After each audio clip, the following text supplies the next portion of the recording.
And we are live at Pepin Stadium for some Saturday night soccer action. The undefeated Spartans take on Palm Beach Atlantic in what should be a pretty exciting game. I'm Taylor Storthy, joined by Tim Barnard. And Tim, what a start to the season it has been for the number 9 ranked Spartans. Absolutely, Taylor. I'm telling you, 5-0-1. They have a 3-game win streak, and it just seems about half the shots they get on goal are going in the net. I mean, when you have that type of success rate, how can you not feel good about your Tampa Spartans? The offense has been on fire. It's always good when you're efficient from shooting, not only just getting the shots on target, but finding the back of the net. And there is someone, of course, from Tampa who has been better than the rest at finding the back of the net. That's right. Rodrigo Lopez played all 6 games so far, has 6 goals, 1 assist, 13 points, and he scored in 5 of the last 4 games. I mean, this dude is on fire. He's on pace for a career year this year. And there still is plenty of soccer to be played, and hopefully plenty of postseason soccer for the Spartans as well.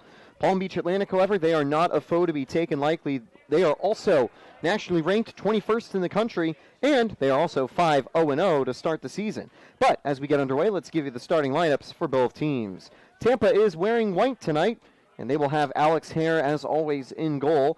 They have Henrik Fosvold, the number 4 in defense. Sharif Tamar patrolling the midfield, with Gregor Garu up top. Vigo Svedin is an attacking midfielder. Leonard Bogskar as well as another aggressive attacking midfielder. Oscar Warney has a midfield as a forward and midfield kind of flexible option. Yannick Brengel is more of a defensive option in the midfield. And of course, as the previously mentioned, Rodrigo Lopez, the number 9, wearing the number 18 in the starting lineup for the Spartans, with Luca Bergman, Christian Fairchild rounding out the order to start for Tampa's defense. It'll be the Sailfish starting with a long ball to the Spartans' back line, but a harmless scoop for Alex Hare. The Sailfish will start with Livio von Holzen in defense, Paul Danner on defense, Juan Hermoso and Rufus Roth forming their core back 4. They also have Tin Vastic up top, the Croatian forward looking to get something going. They have Marian Rutkowski as well, Nicholas Mahler, another defender, Joshua Wicks, a midfielder out of England. They've got Veit Clement, a flexible defender and attacker coming out of Germany. Fabio Rec, another midfielder, and Flavio Gianni, a goalkeeper out of Rome. West Palm Beach going on the attack early here. They're really trying to get after Tampa. Palm Beach are hoping to take the win today. As mentioned, the Sailfish are a perfect 5-0-0 to start the season. Tampa did have a draw against number 13 ranked North Georgia on the road, but also 5 wins apart from that 1-point result. Tampa playing it back to the back line, and it'll be picked up by Bergman. Bergman wearing the captain's armband for the Spartans. And playing as a bit of a sweeper, you see Alex Hare waiting and sending a long ball forwards. Cleared away by the captain. I believe that is Danner for the Sailfish. And now it's going to go the other way. Tampa bringing it over to the far side of the post. Good marking to prevent Warney from getting on target.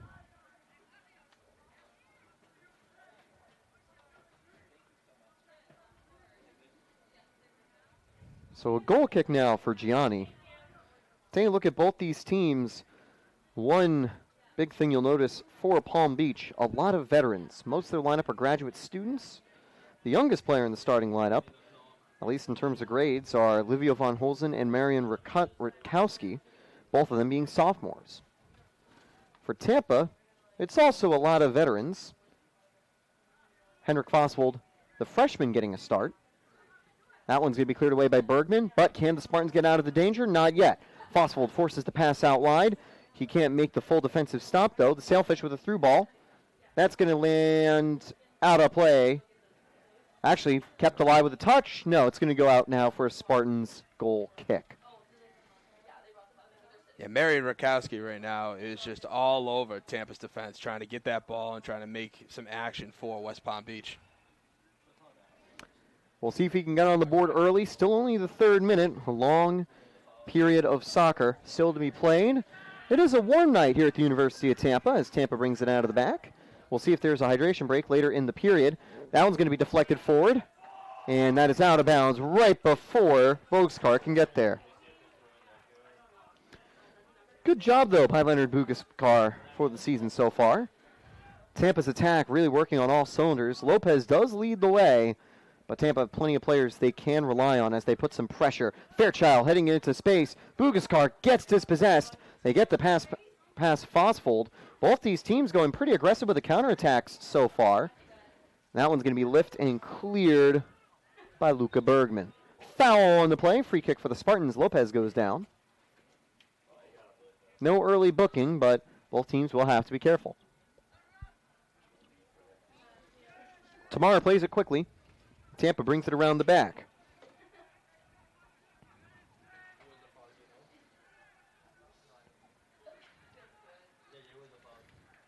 Tampa's going to get the throw in. And actually, it was calling out plays that Bringle was making on the right wing as Fairchild. No, Fairchild's on the left wing as the left back. Bringle is the right back. Although he's playing a bit inverted at the moment. You see him kind of in the center of the park. Tampa now bringing it down the left. Now over to the actual Fairchild. Played into space. Race for the ball to the edge of the box. Sailfish get there. But Tampa's going to put some pressure on as they try to turn it around. They'll get a throw in. Tampa trying to knock on the door early. Here's a quick throw. Round to the edge of the box. Deflected off a defender. I don't know if that was an audacious shot attempt or he was just trying to make sure the ball didn't get stolen. That pass cleared away. Headed to the side. That is going to roll out for a Palm Beach throw-in.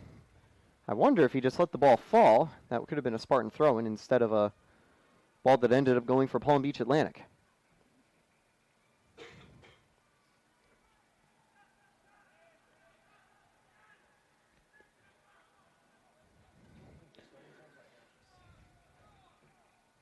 Tampa running a classic 4-3-3.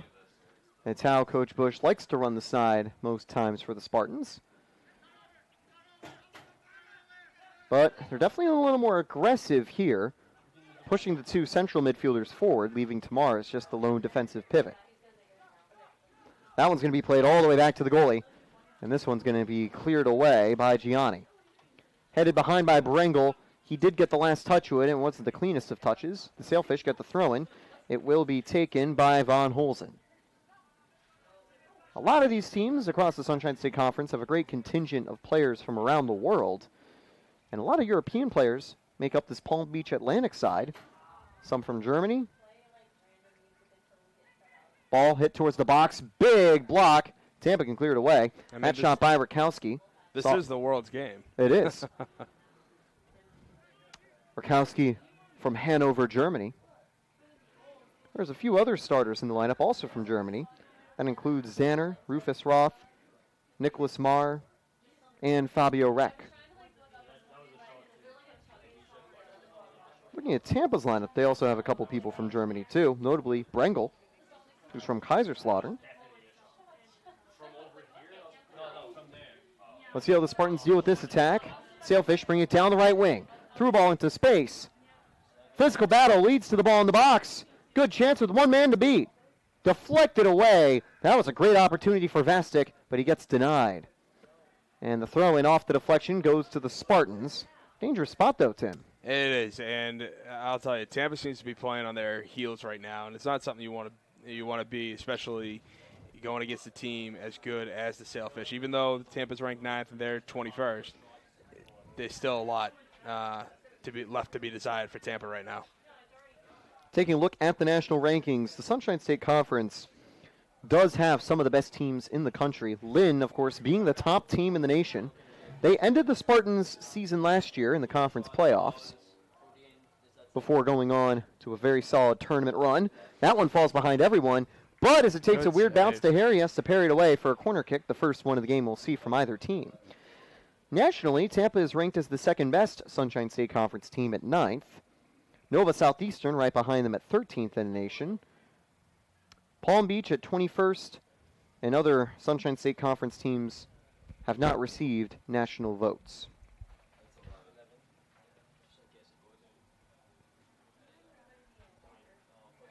So here comes a corner kick now for Rakowski. Rakowski, yep. Clearly Palm Beach Atlantic's best player so far. He's been pretty dynamic on the attacks. Let's see what he can do to whip the ball into the box. Got a couple people crowding O'Hare. I think they're going to be making a far post run. We are in the 8th minute. Cleared away with a powerful header. Excellent header right there. Tamar gets it out of danger. And that ball forward, lifted up. Oh, beautiful. Tampa with a good Come challenge, and all of There a you sudden, go. 3-on-0 break. Svedin to the middle. By himself. Falls to everyone. Shot. Saved. I think Lopez on the receiving end of that pass just didn't get enough power. But what a play.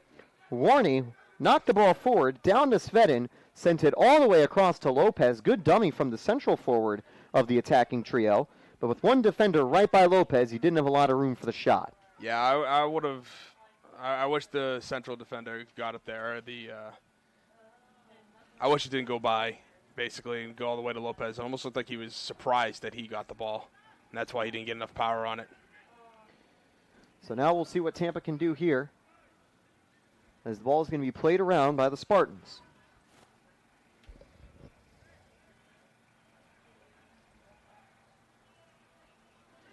The Sailfish going to bring it back from their defensive line. Gianni, patient. Going to take a look at the Spartans' front three. On the right, you see Garu. Down the middle, Lopez. And on the left, I think that's Bugaskar. Or Warney. Yes, actually, it's Warney. He was inverted on the previous play on the counterattack.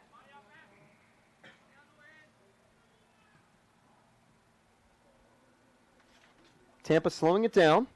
You do see Alex Hare kind of picking up with the Spartans' back line.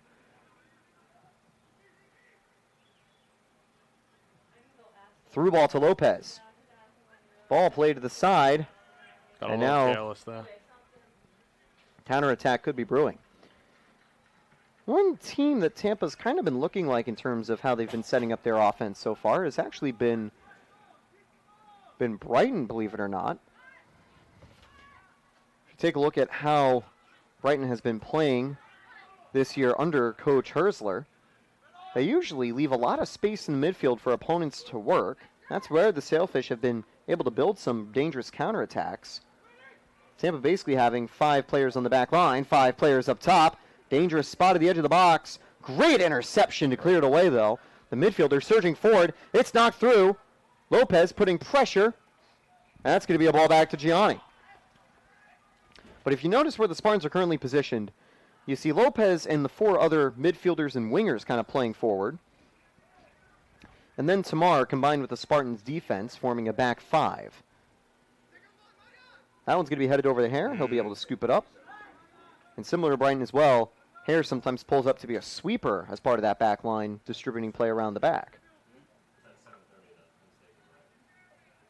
And one of the benefits of this type of system is where if Palm Beach put pressure on the Spartans, they've got numerical advantages in the back where they can send the ball forward. If they don't press the Spartans, they can bring it up methodically.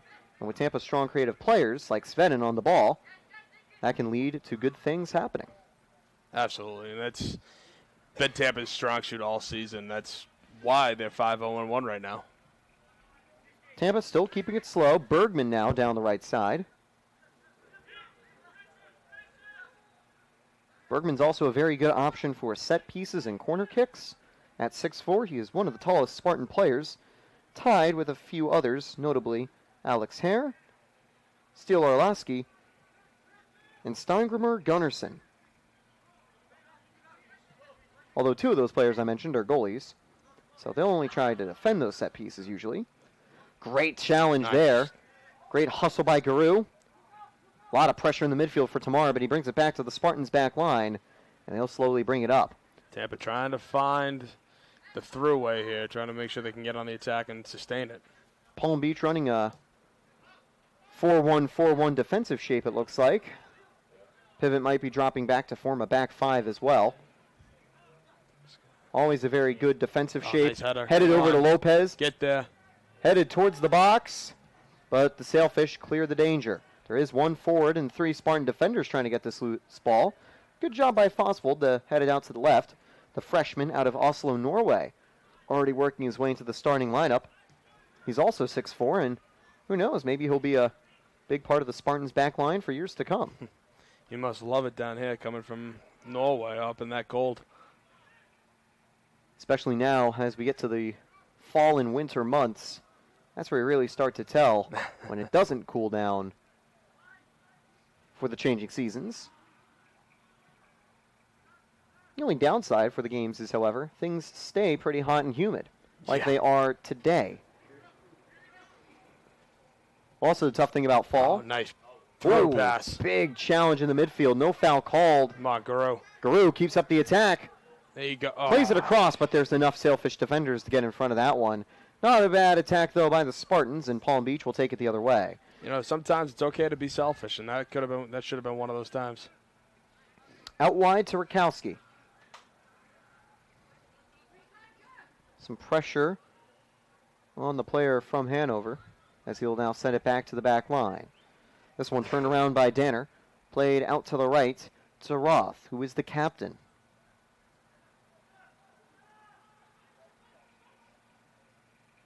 Played forwards now to Fabio Rec. And all the way back to Flavio Gianni. This is the 4th season for Coach Lucas Martorana. And depending on how things go with the Sailfish and the Spartans, this could be a preview of a conference tournament matchup. Of course, still very early in conference play for all these teams. A lot of time for conference standings to get changed. Good job to the defense to get in front of that cross, and Tampa's going to keep it going the other way.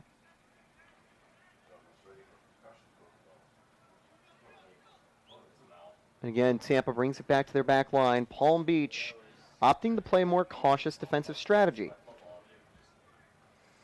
Not exactly a low block, but when Tampa's been holding possession like this, they've not been aggressive in pressing. They started aggressive kind of pressing against the Spartans, but Tampa's very dangerous on the counterattack. As you saw earlier on that almost goal. That's been a pretty big part of Bush's teams, always being dangerous on counters, but for the first time in a little while, Tampa is going to be playing as the favorite for a majority of their games this season. So they're going to have to stay strong at these slower, methodical build-ups as there's going to be less room for direct through balls. But maybe they can force an error here. Tampa players staying forward as Palm Beach tries to get out of their half. That one's going to be sent out wide to Von Holzen. Von Holzen with a bit of space, pass to the middle of the park. Some short passing out wide to Wicks. Wicks shadowed by Bringle. Good tackle there by Gary. That's going to be knocked forward. Last touch by Palm Beach. Yeah, once Tampa gets on the offense, it's almost like everybody in Palm Beach is on their side of the field, just making sure that nothing gets through, trying to cover every single angle possible, whereas Tampa's not afraid to just leave 5 guys and sometimes even 3 guys. And that stems from a really strong defense. But apart from Tampa's really strong defenders, Alex Hare has continued where he left off after an incredible campaign in 2024. He's doing great in 2025. Ball to the box. Player goes down. No whistle called. Would have been a borderline penalty. Tampa is going to fight for the ball out wide. Last touched by the Spartans. We'll see if they put a lot of pressure on this upcoming throw-in. That was a good play, though, from Tampa, getting a loose ball, sending a player forward, but a late and fair challenge just knocked the ball loose. Just a missed opportunity from the Spartans, something that, you wish you could have back, and sometimes even maybe a lucky call from the ref, too, wouldn't have hurt. Yeah, you can't fight City Hall. Here comes the throw-in for Palm Beach. They'll bring it down to the Spartans' back line. That through ball couldn't find its target. If we do have a hydration break, it should be coming within the next 4 to 7 minutes as we continue in minute number 18. Still tied. No team's really done that much on offense already. Tampa's taken a single shot on target. Palm Beach have also taken a shot, but it was off target.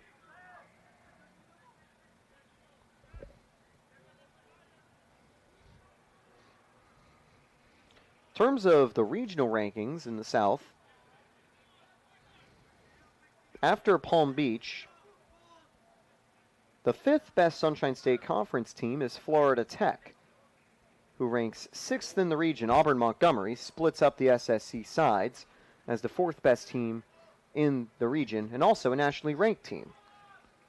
Tampa and Auburn Montgomery. Ooh, foul on the play on Rodrigo Lopez. Free kick coming up. I don't know about that. That's, as we were talking about the whistles earlier. Looking at some of the regional teams, though, Auburn Montgomery, of course, listed there, and they had a very good game against the Spartans earlier this season on Saturday, September 6th. It was the only game where Lopez didn't find the back of the net this season, but it was a big win for Tampa, and I believe he did find himself on the assist sheet for the game. No, actually he didn't. He didn't score a single point in that game. But it was still a successful Tampa day. Yeah, if they can get Lopez going within the next 10 minutes, I think this is going to be another good victory for the Spartans. Still plenty of soccer to be played. 26 minutes left in the half. And, of course, a full 45 minutes to follow.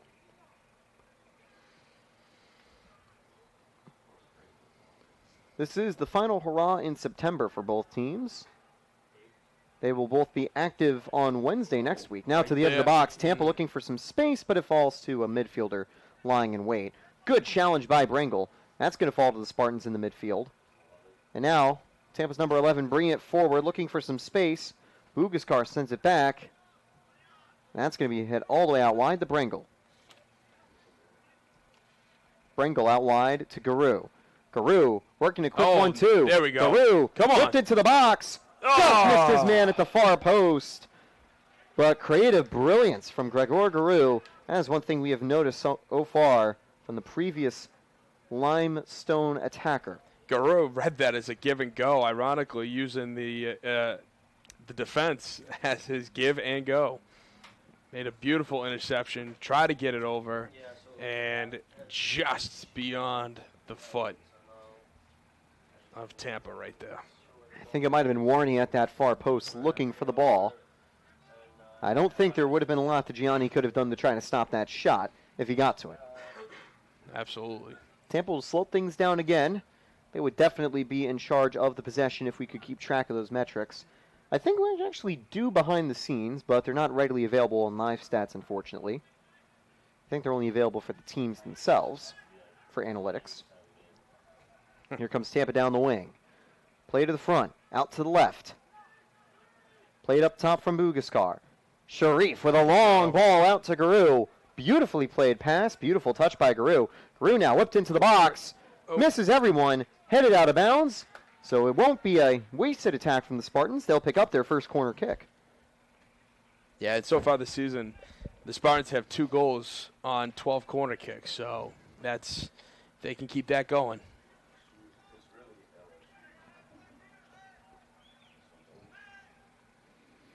You see a lot of the tall players in the box for the Spartans. Keep an eye on Bergman. Keep an eye on Fosfold. The 6'4 duo will probably be who they're trying to get to. You also see Sharif Tamar and Yannick Brengel lying in wait, playing back on defense. Everyone in the box, however, or watching the short kick for the Sailfish defense. This one whipped in on a low cross, played to the far post and sailed very high. That was a shot that just hit awkwardly off of the foot of Oscar Warney. Well, if we had field goal post, that would have been good. We used to here at Pepin Stadium. At least I'm pretty sure, I'm trying to remember if it was Pepin Stadium or a different place where Tampa football used to play. Tampa had a very successful football program in the past, but Sunshine State Conference really doesn't do football anymore. Would be a welcome return someday for the Spartans, though. Wonder if they'd be able to play at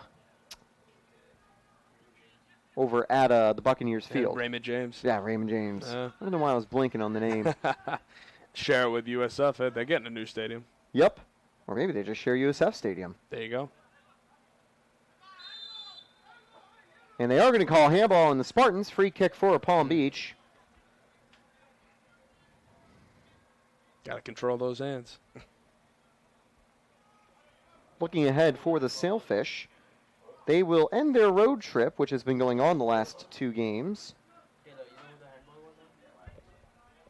They'll be ending their road trip next Saturday against Florida Southern, but they actually do travel to Miami Shores to take on Barry for a midweek tie. Tampa stays at home for Wednesday next week. Actually, no, they're on the road against Rollins, but we do have a different game, women's soccer, next Wednesday. That'll also be here on the Sunshine State Conference Digital Network on Tampa Spartans TV. And the Spartans going to bring it out from the back once more. And Tampa will then host the best team in the nation for Alumni Weekend on Saturday at 6 p.m. I think we definitely have to fill Peppett Stadium for that game, for sure. Absolutely. If you're a student tuning into the broadcast, set your calendar, because we'd love to have you here.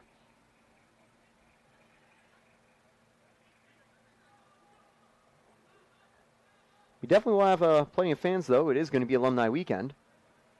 That ball deflected away, and it's going to be a goal kick. It hit the final touch off the Spartan awkwardly. So as we are over halfway through the period, 21 minutes to go, still all tied, but Tampa has definitely been on the front of a lot of these stats so far. More shots on goal, and more possession. Yeah, the first half of this half totally belonged to Palm Beach, but so far the second half has absolutely belonged to Tampa, and they've been more aggressive, trying to find the spots and just making sure that they're maintaining possession of the ball.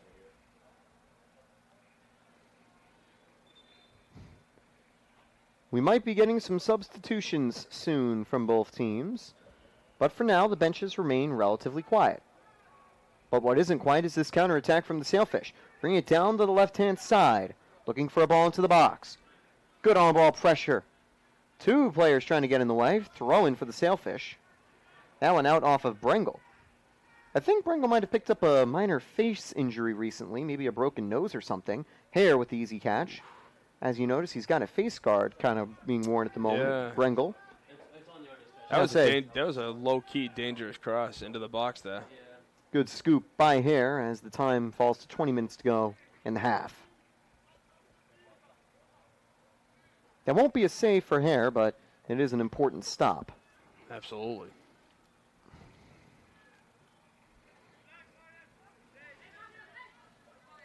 Tampa slowly bring it forward.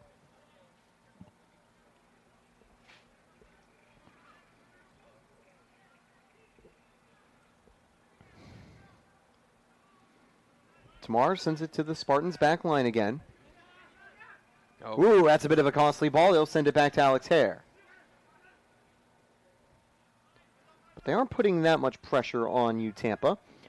Now you can kind of see the 4-2-3 run that Palm Beach Atlantic are running.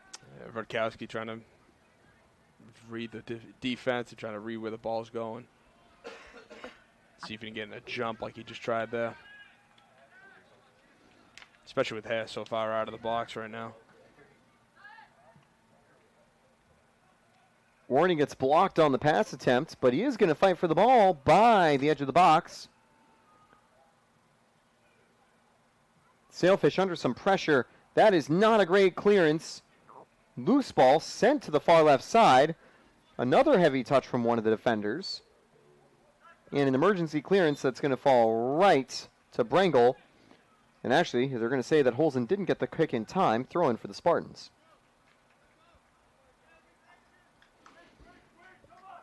They'll play it in quickly to Brengle.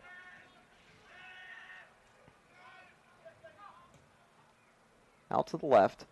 I always think players wearing kind of face masks and stuff for the games are pretty cool. You see that for Brengle. They're giving it their all. You see Yep. that a lot in the NBA. Yeah, I mean, sometimes you see the most scary version of players when they are wearing the masks. Gives them an extra superpower. Exactly. Wonder what Brengle can do with his superpowers for this game. He's had a solid start on the right wing for the Spartans. Tampa always liking to use aggressive fullbacks, something that the men and women's teams share for you, Tampa. And Brengle sends it out wide to Guru. Oh, there we go. 1-2 to Guru. Right there. Whipped into the box. Falls past everyone, but barely getting to the ball is Gianni, as it actually scoots pretty close to him. Sigh of relief for the Sailfish. They can send it the other way. 26th minute. Actually, 28th minute continues. Looks like the Spartans just caught the Sailfish off guard, and Guru was by himself on the corner at the bottom of the corner there, and unfortunately just couldn't capitalize. Do you know who that shot was? I also don't think it was a shot. It was a cross off of Guru. Long ball forward to Lopez. This will be a goal kick, though, as it just rolls out of play. A little too much of a lead foot right there. And with that, it looks like we will be getting one of our first changes of the half. Warney exits, and a new forward enters the game for the Spartans. Wonder if that's Lawrence Offner. I do know there are a few Spartan players that aren't going to be in the game today. Notably, Konku and Pochman aren't going to be part of the Spartans' attack. Notably because their numbers are being worn by different players. Tamar with a good interception. Draws the foul. Free kick coming up. And we will see the first booking of the game. An immediate yellow card. An obvious one for Vastic. He had a fistful of jersey there. If that wasn't called, I would have been jumping out of my seat here. Obviously preventing a direct counter-attacking opportunity. And 16-13 to go as the Spartans will quickly have a slow set free kick. But I don't imagine they'll be lofting it towards the box. They'll probably be playing it around the back.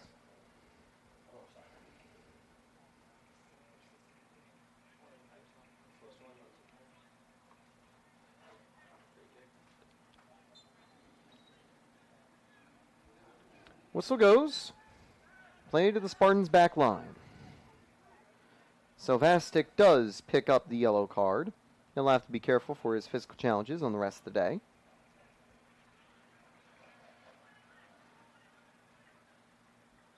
And the interesting thing was, I don't even think that was what could be considered a good challenge, because there were still plenty of defenders for the Sailfish in the back, so there was really no need for him to go be that aggressive grabbing all that jersey.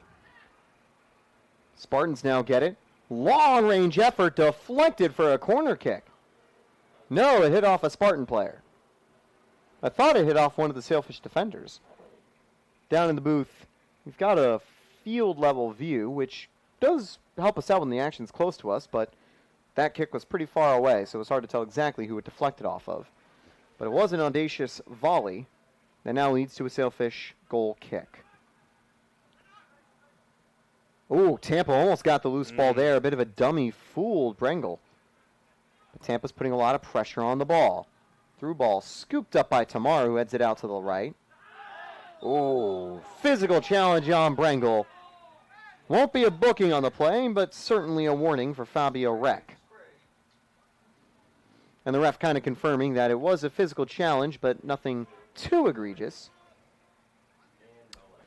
Yeah, nothing worth a booking right there. And the good news is, well, Brengel is all right after going down hard. Tampa down the left. Tampa keeping the pressure on. Here comes the throw-in. Under 15 minutes left in the half. I mean, it seems like the referees are letting the boys play, and there's something to be said about that. I like that. Gives both teams kind of a chance to really get into the flow of the game. Can always be annoying when you get a lot of stops and starts of the whistles. Exactly. I actually don't think Tampa's had... Actually, they've only had one foul so far, the Spartans. I think that was a handball not too long ago. None of their challenges have been too aggressive. But they are going to be pretty aggressive on the press. This one played to the back. Danner playing a quick 1-2 with one of his fellow defenders. But Bogaskar not giving him a lot of room to work. Hermoso sends it forward down the right-hand side. Brings it up. Right into the edge of the box. Good defense from the Spartans to force a goal kick, but a dangerous counterattack for Palm Beach nonetheless, and Hare can send it downfield. That was one of those instances where it was clearly even in numbers, and one of the rare times that Palm Beach has either had even or more attackers as Tampa does defenders. Long ball by Hare with some players pressing forward. I think they wanted to try to find a spot in behind the defense for Lopez to surge through. But now some short passing by the Sailfish can't give them the ball back. Now one of their players surging forward, knocked into space. Tampa's defense fighting to get there. And they will get the ball back. Under 13 minutes to play in the first half. And as the sun has fully set on the University of Tampa campus, We did not have a hydration break in the first half. Roth made a great interception there for the Sailfish.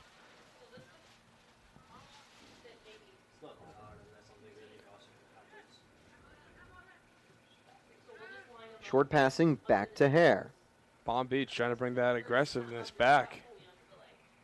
Long ball out to Guru. That is a beautiful ball from Hare. Guru with a very big cross that actually does fall to a Spartan by the far post. Tampa will hold on to the ball. There was just no one running to the exact spot where the ball was going, but it did take a nice bounce for Tampa. There we go. Some nifty moves. Got to get the ball over to Brengle over here. He's played through to Lopez. That one's going to sail a little too far. Goal kick for Palm Beach. Tampa was starting to just develop something, trying to get the flow, momentum, but unfortunately the ball just got away. Looking over at the Spartans bench, looks like one of their players headed to midfield. Expect to see another Tampa change soon. Palm Beach has not made a change yet today. They have actually, apparently. Yeah, it was actually a little while ago. Ball played in the space for the Spartans. They'll play it to the middle of the park. Tampa played up top. Bugaskar out to the left. Out wide, I think it's Rufo Lucci with the ball in this area. Lucci has come off of the bench. He's midfielder out of Bologna, previously at Missouri State. This one lofted to the box. Falls away from Guru. And they are going to let this one know. I was going to say they were going to let it roll to Gianni, but instead they'll take it out themselves. Good effort by Guru to try to make that header, but just too small for that. Bugaskar, physical challenge, no foul called. Palm Beach stay on top of the ball. Tampa play it back to Hare. Hare sends it deep. That's going to just awkwardly bounce away. Lucci, part of the attacking midfield now for the Spartans. Lucci with a good challenge. And that's going to fall to the Spartans as he hits it off the defender. Absolutely. There was no way that was off the Spartans. Great defense from you, Tampa. And it will once again be Bergman sending it around the back line as Tampa brings it forward. 10 minutes left in the half. Still tied at 0. Tampa has the only shot on goal so far. But the Sailfish have only conceded one shot on goal in the game. Out wide to Brengle. Guru. Quick 1-2. Brengle moving forward. Lofted to the box. Hit upwards to Lopez, maybe. Throwing for the Spartans as that one's cleared away. And we are going to see two changes. One for the Spartans, one for the Sailfish. That's tough right there. You got so much room for space. And you try to get a little too creative. Good through ball from Guru to Brengle on the previous play, though. No, without a doubt. It was once Brengle had the ball after that, he had plenty of room in front of him. Tampa getting a lot of players forward for this throw-in. Could almost treat this like a set piece if they can get it in the box. They do. Headed away. Guru can't get to it at the edge of the box. Tampa do have numbers. Fairchild whipped in, but scooped up by the goalie. His head actually landed on target. And Gianni comes up with it, so he can't find the back of the net. Would have been quite a nice goal if it did soar past him. Absolutely. Still tied up, and still now Sailfish bring it down the field.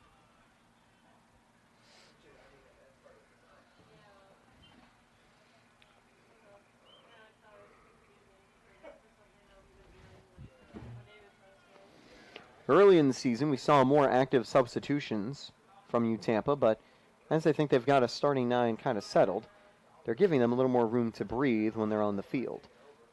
Expect the second half to have a few more active subs. Guru putting pressure on the goalie. Gianni clears this one.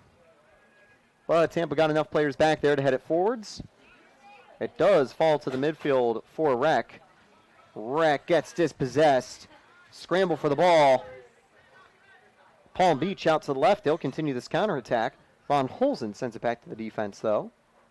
I'd say, speaking of the substitutions here, I think Coach Bush knows what he wants to do against Palm Beach, which is why he's not subbing as often as he has during the season. Yeah, one thing that didn't get covered by the live stats yet is that Lawrence Offner is in the game for the Spartans now. And he is on the front line. I think he's replaced Rodrigo Lopez. Lopez will be back for the second half. When you're subbed off in the first half, you're out for the rest of the period. But that should mean that Lopez will have a fully healthy 45 minutes after the final 7 minutes are played right here. Lofted through again for the Sailfish. Down to the right corner. They've got numbers forward. This counterattack brewing. Gets past his man. Bit of space by the edge of the box. Wow. Fair catch made by Alex Hare. That was a sky-high chipper. I mean, that's something you hit with your pitching wedge or your sand wedge. Yeah, I don't think that's what Fabio Rec wanted with his shot, as the Spartans quickly sent it down the field. Played in open space. Back out to Offner. Great defensive tackle to win it back by Palm Beach. Maybe one of the plays of the game to prevent a 2-on-1 from Tampa. That just saved Palm Beach right there. Excellent tackle. Bringle almost got the ball in a dangerous spot. Here comes the Sailfish. Tampa's defense will be put to the test again. Getting in deep. Hare will chase this one and scoop it up. 6 minutes to play in the half. Usually when Hare does this, he waits for a defender to press him to pick up the ball, but the Sailfish now letting Tampa just rebuild a new attack.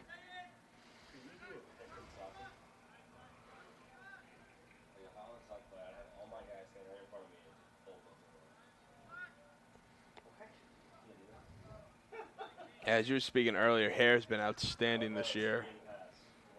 2 shutouts. Oh, that one's dangerous. Offner in the box. Offner up top, looking for some room. Final touch couldn't get made, but Tampa keep possession. Just overran the ball. Svedin sends it out wide.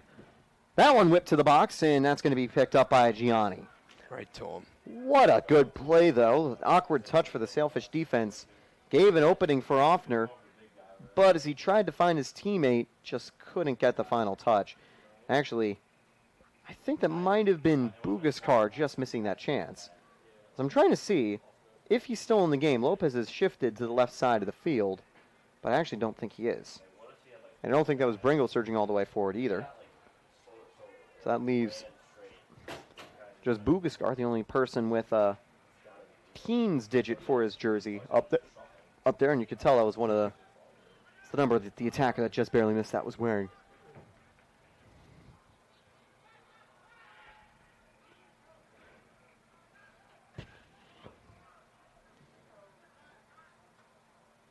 Played back to the defensive line for Palm Beach. Tampa continuing to put pressure on. They don't want to give the Sailfish a lot of room to work. Gianni's going to clear this away right to the Tampa defense.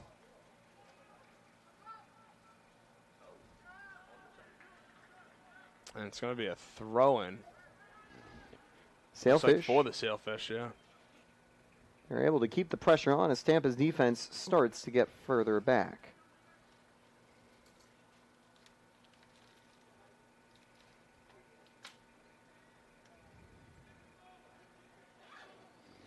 Four minutes remain in the first half. It looks like Tampa going to be kind of aggressively defending this. Palm Beach might be taking this like a set piece or following it up with a cross. It almost seems like Tampa's playing just to take this score into the half. And if they get an opportunity to make a good attack, they will. But the momentum has definitely swung in both directions this half for sure. Definitely think it's better to be safe than sorry late in the period. You don't want to give the other team a huge bit of momentum leading to the half. That might be what the Sailfish can do. They've got it out wide. Bring it into the box. Played up top. Not a lot of room for a direct shot. And cleared away from the center of the park. Another dangerous look on the counter by Palm Beach. That's the only chances they have gotten so far off those quick counters. But now they've got numbers. Cross blocked. And Sailfish have to try again. Go. There it is. Big clearance from Tampa. And we'll see how much pressure they put on the ball. There you go. Just under 3 minutes now. Back to Gianni. He'll slow things down.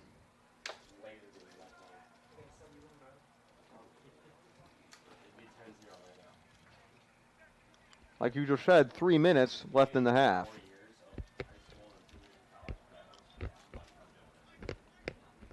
Want to be aggressive, but you don't want to be too aggressive. Just keeping it nice and easy with the defenders. Tampa maintaining possession. Passes up the far side. Tampa trying to make a move here. And most of the Tampa is up in the offensive zone, but it looks like it just went out. And it's going to be Palm Beach's ball. Costly for the Spartans as the Sailfish get it back. Not what you want. Not what you want right there. 2 minutes remain. Tampa will get the throw in as it's not cleanly taken. Long range shot offline. Goal kick for Palm Beach. Sometimes you got to lick the stamp and send it. That time just goes a little wayward.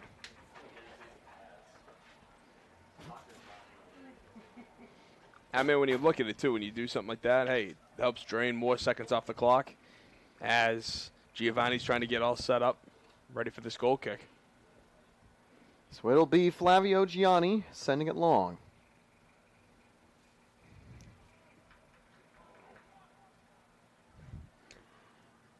Ooh. Headed away from midfield. Off the forehead.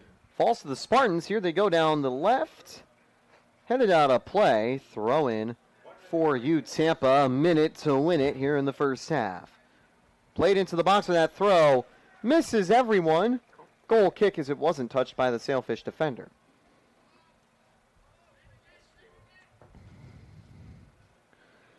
So we'll see if the score stays level as we get closer to halftime.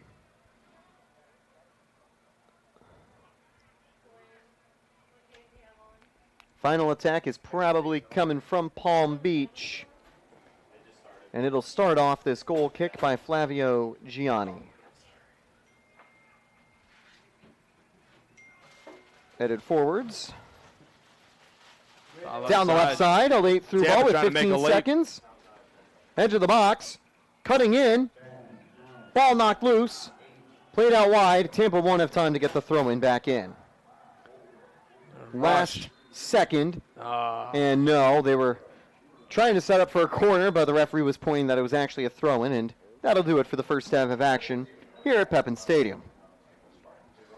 Yeah, good first half from the Spartans. I felt like they got started off a little bit slowly. Then they finally found their groove, really carried the momentum for most of that middle half.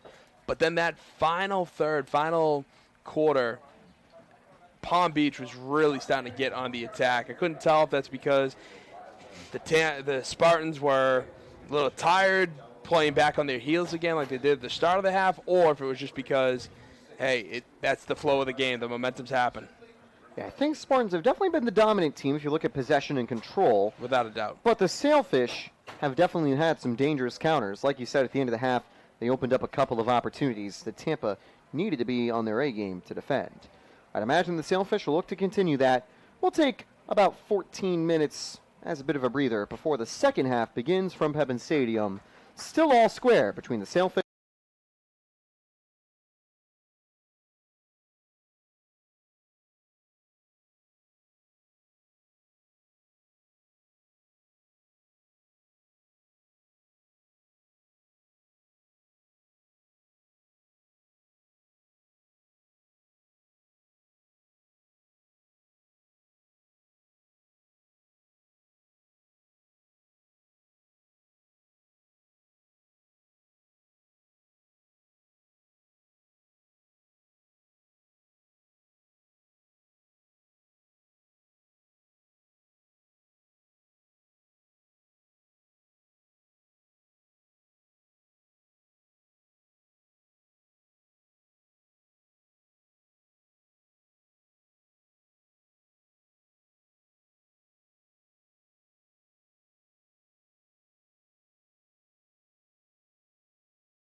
Second half about to begin at Pepin Stadium. Still all tied between your Tampa Spartans and the Palm Beach Sailfish.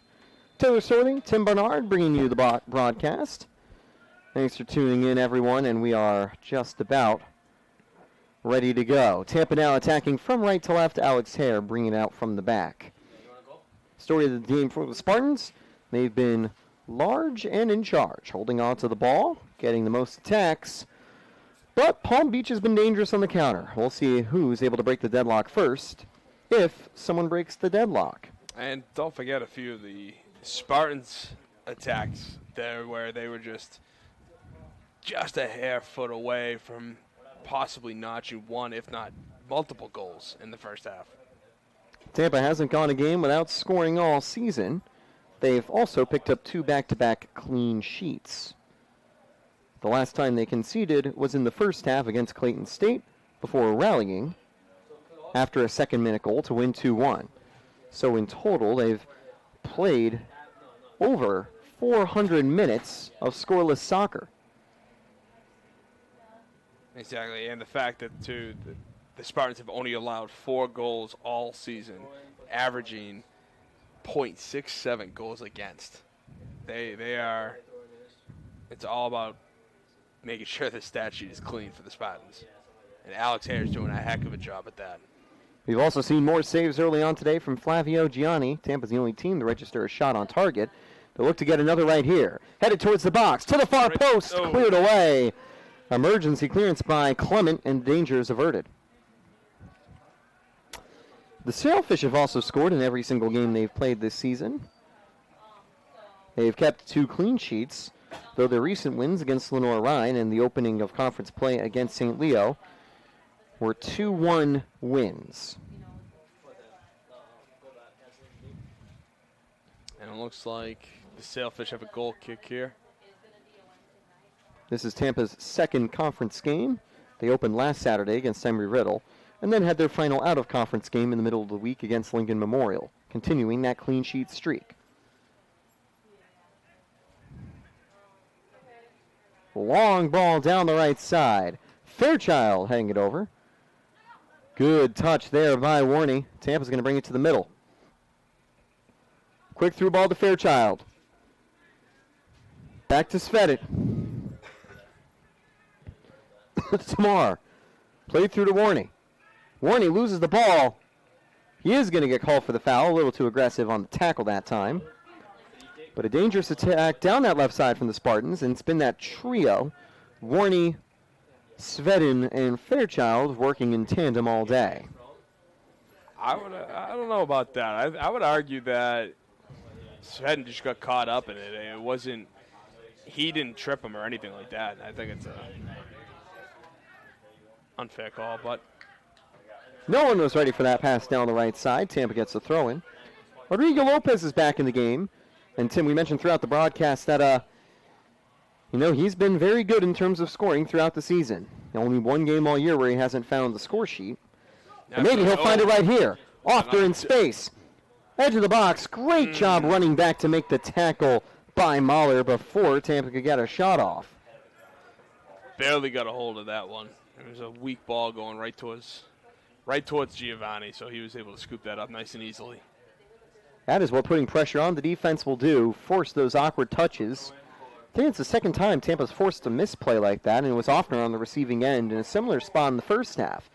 Tampa, however, couldn't make that cross in the first half, and this time the touch a little heavy and a good tackle by Mahler to send it behind. Absolutely.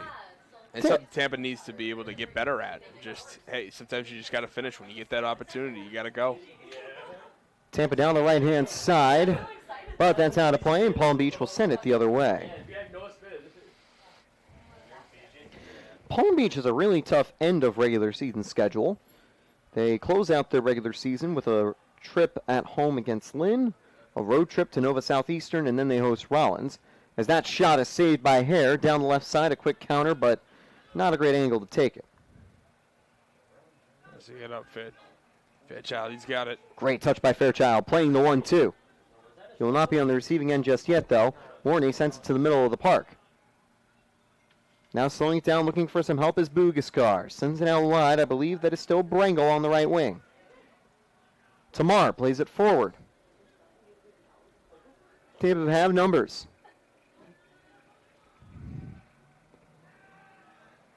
And you can tell there is no one pressing the center backs that are able to stay pretty far forward for you, Tampa.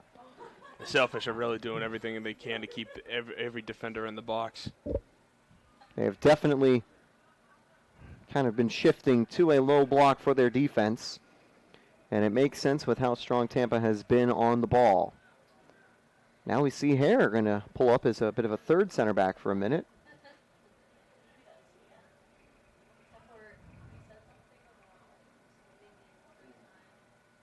Tampa staying patient. Letting Palm Beach come to them. 5 minutes through the second half, and we've basically continued from where we left off. Fairchild down the warning. If that's in play, could be dangerous. Good pressure to force it to be a goal kick. Roth tracked all the way back to knock Warney off the ball. Oli Lichter was a previous change for Palm Beach, but for the start of the second half, late in the first, we actually saw Quinlan Van Arkel also enter the game. I don't know if Van Arkel is still in. We'll see if the player from the Netherlands, previously at Hawaii Pacific, makes a return. For now, it's going to be sent forward by Gianni. Headed out of play, and they are going to say it touched off of Fairchild. Was close, though. Vate Clement also there on the challenge. He's definitely an attacking fullback, as he's listed as a defender, but also as a forward. I can tell you, Fairchild had to go up to get that ball, and even still, that's why I think it was off of Palm Beach, to be honest with you. They can't fight City Hall. That one falls behind Fairchild, knocked into space. Palm Beach into the box. Hit across to the far post, out of range. Hare couldn't get to it. The attacker couldn't get to it, although I think Hare did get his fingers to it to knock it away. Corner kick for the Sailfish would be the first save for Hare today. Hare definitely got a piece of that for sure, and it just, thank God. Corner taken quickly, whipped into the box. Sailfish headed forward, an easy catch for Hare.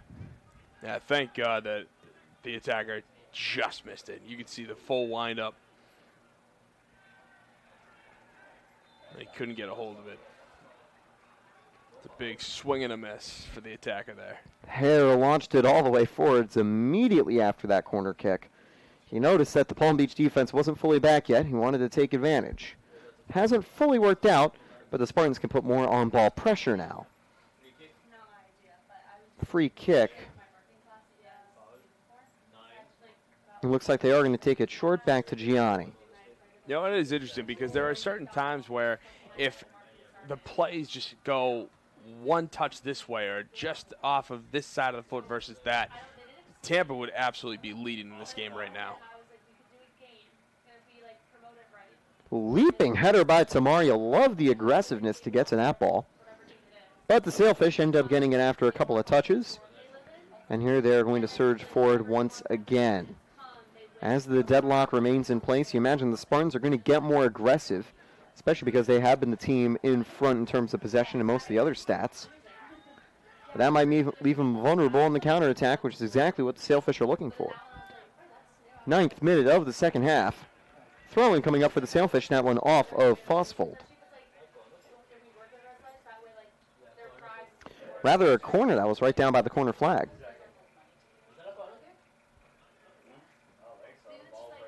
Either deep throwing or a corner.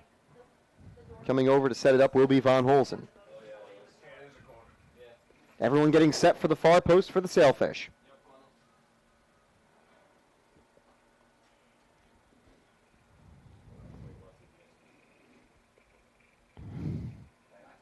They're also going to mark Hare a little bit.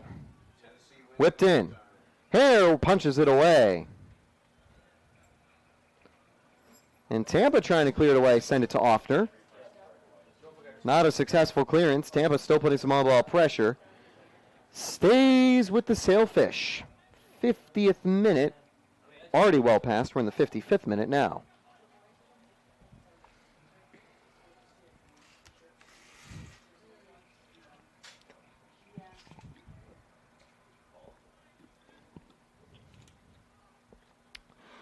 Long throw-in coming up.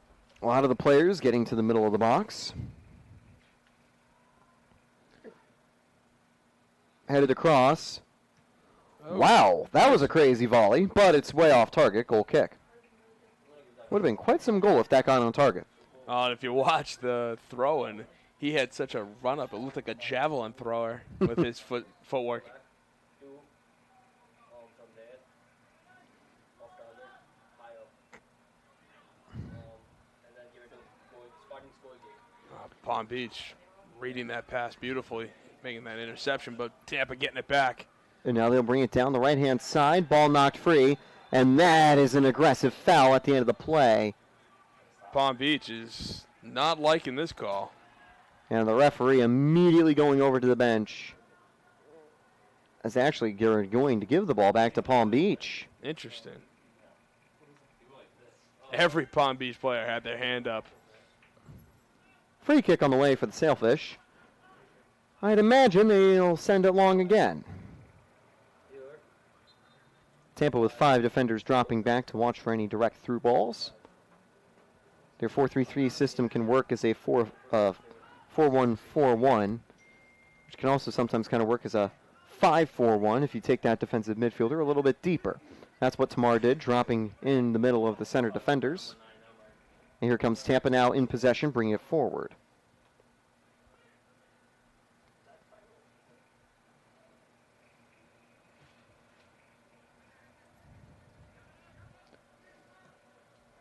Played back to Hare.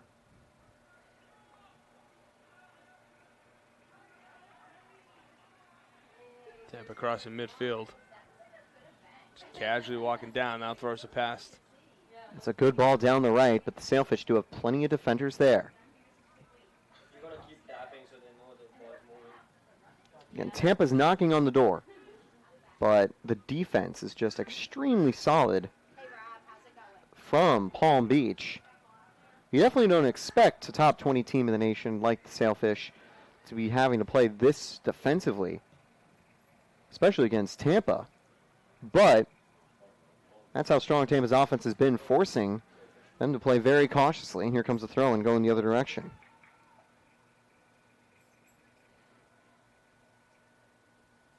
It definitely seems to catch Tampa off guard. Just not being able to find the holes or the creases. And the few times that they have been able to, it's only been because Palm Beach has overran or missed the kick, missed the pass. So one of those situations that Tampa's gotten lucky but hasn't been able to take advantage of it.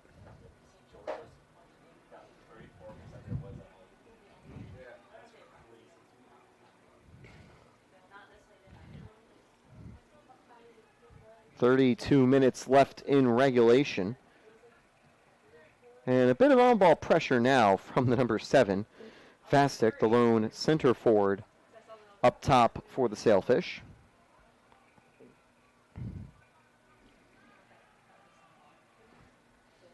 Tampa, nothing brewing. Another throw-in. But they are going to keep knocking on the door.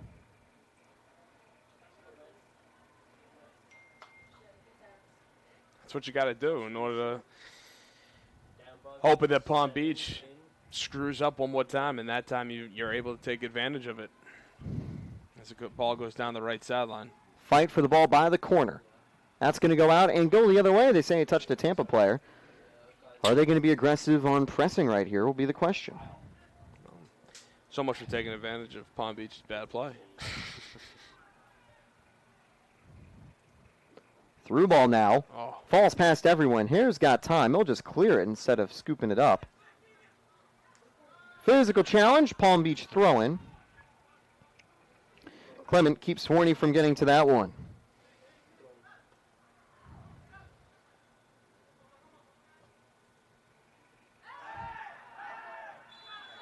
Free kick. Late call on the foul. Real late call. There was a physical challenge on the play. I'd say take your time there. And it even caught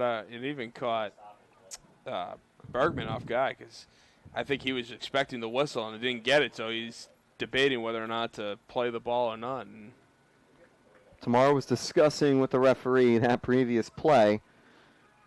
And obviously can't fight City Hall, and you can't argue too hard. You might end up getting a yellow card for dissent, but he clearly had a smile on his face while he was talking to the ref, so he wasn't, like, upset talking about the foul. He was probably just like, come on, man. Sure that was a foul? Something like that. Or at least hurry up with the whistle. Maybe something like that, too. The lead call leads to the Sailfish free kick. There's going to be a lot of players running to the far post. Will we see a direct shot on target against Hare? This one lofted to far post. Falls and deflected away. Oh, still playing play. Still in the box. Warning up. And now whistle goes foul on the play. Was it offsides? Can't tell the corner flag, unfortunately, but it's either way a goal kick position for a free kick. Free kick, give it a 7. Free kick? Yeah, that's in the game. Go, Tampa free kick. And Hare bring it forward. They already resumed play with a quick touch from the defender. Give it a 11. Here come the Spartans.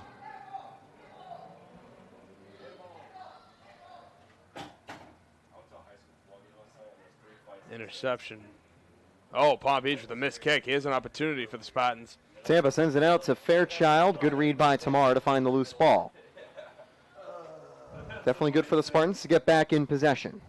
1 year, that should tell you what's right there. Fairchild got possession. Pass. Tamar. Played to the back. Under 30 minutes remain in the game.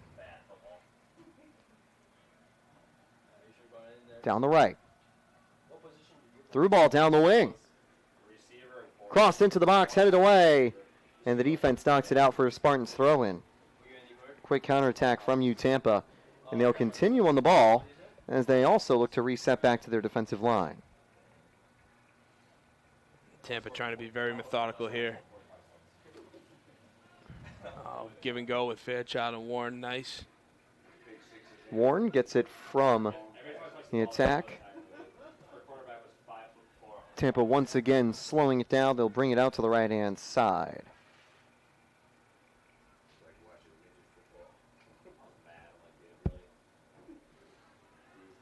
Fosfold. Fosfold seemed to be tapping at his hamstring there. Not sure if he's dealing with something or just making a call. Hare sends it out to the right. Tampa bringing it forward.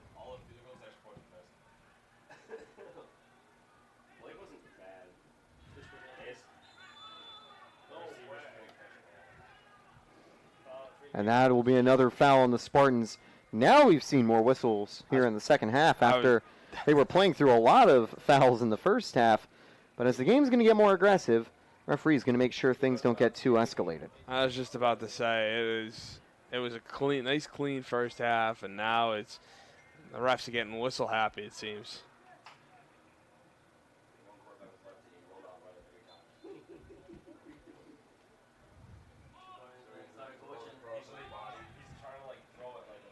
Play to the middle of the park, down the left wing.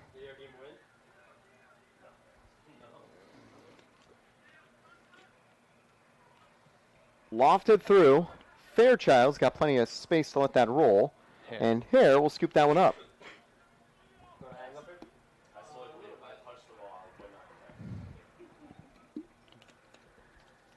Palm Beach letting Tampa set up right now. Hare and Gianni each have a save each as they look to keep their clean sheets. For now, it looks very likely that we could end up with a draw. Both teams still yet to find seriously strong attacks. Tampa trying to work something here. Fairchild wins the ball back. Oh, nice move. Keeps it himself. Lofted to the far post. No one's home. Yeah, no one is there, and that one's going to be cleared by the Sailfish. And that will go out. Tampa does get the throw-in on the other end, and Tampa will make one of their first changes of the half.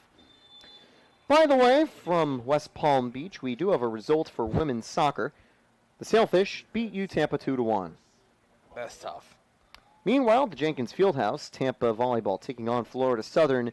Tampa stays undefeated as the Imperial era continues.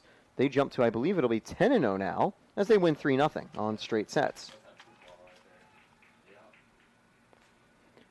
here comes a couple of changes, and Tim, looks like Spartan's going to be making a change. Mm-hmm.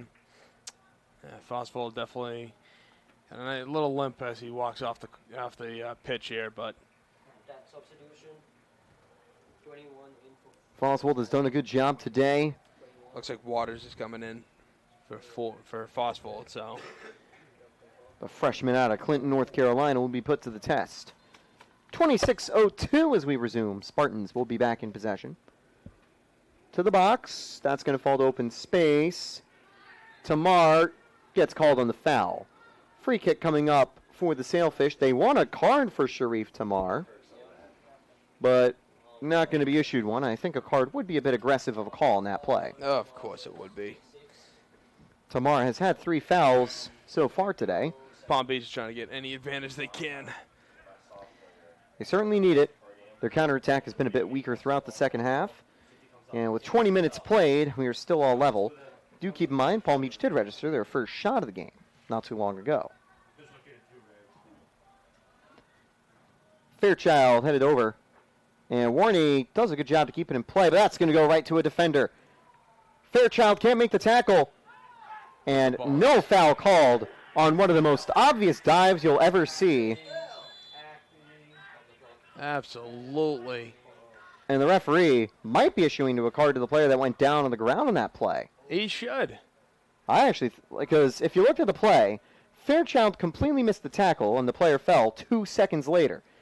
I'd try to do my best to not call people out for diving and stuff, because most of the time there is some contact, and even though our view is slightly obstructed by the windows, But it you know looked what? to be a very clean challenge. Diving needs to be called out. We got to understand that, hey, he missed the tackle, he missed the ball, and yet all of a sudden, out of nowhere, the guy just collapses. I mean, come on, what are we doing here?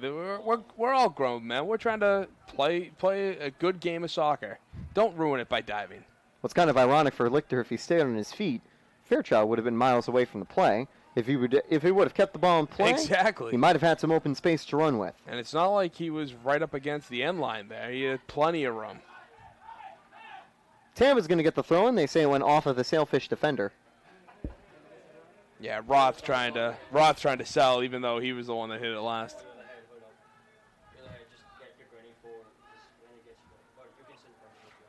Do want to give a thank you to the referees for making the game possible.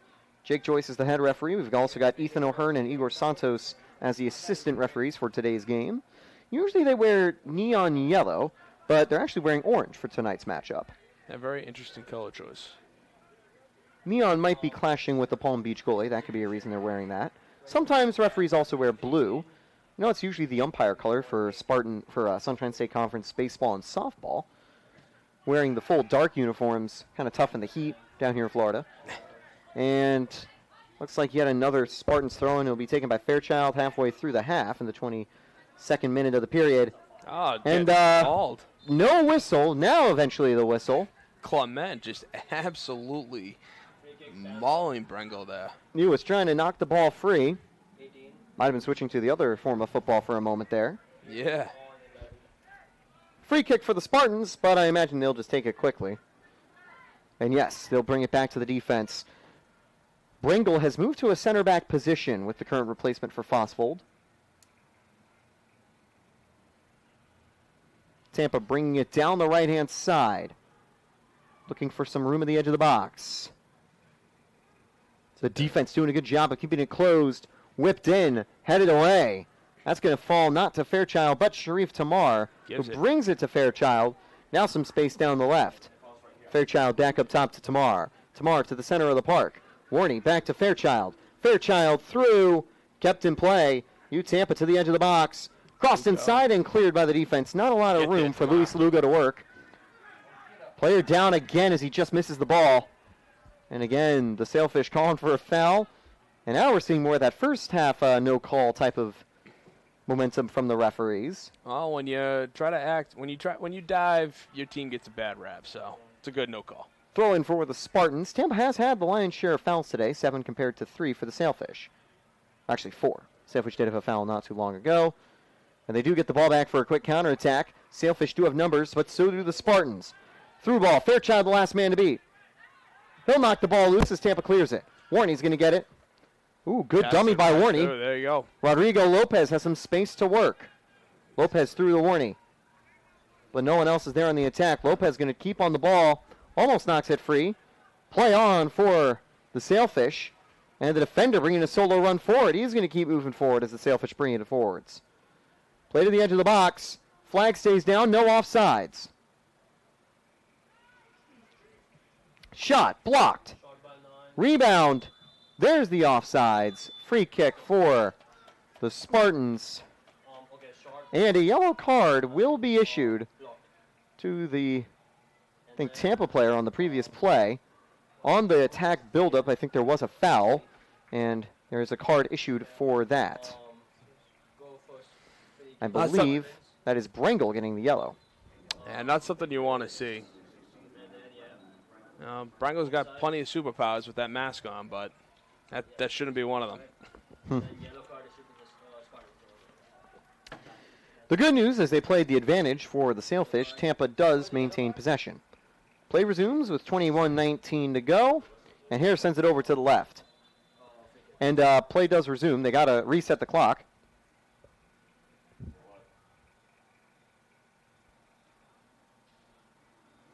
I think there was a substitution or something causing a quick delay. Yep, substitution. We already got this one up. Coming. And Hare 129. now about to resume for the Spartans. 21, 29. 14-0 down. Yep.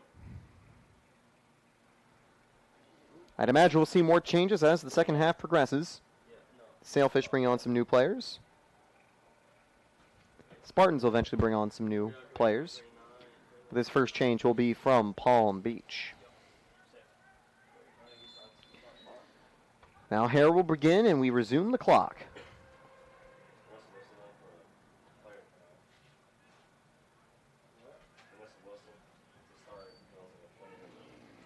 Brengel with a little bit of space. He'll send it out line to Lugo. Recent substitution for the Spartans.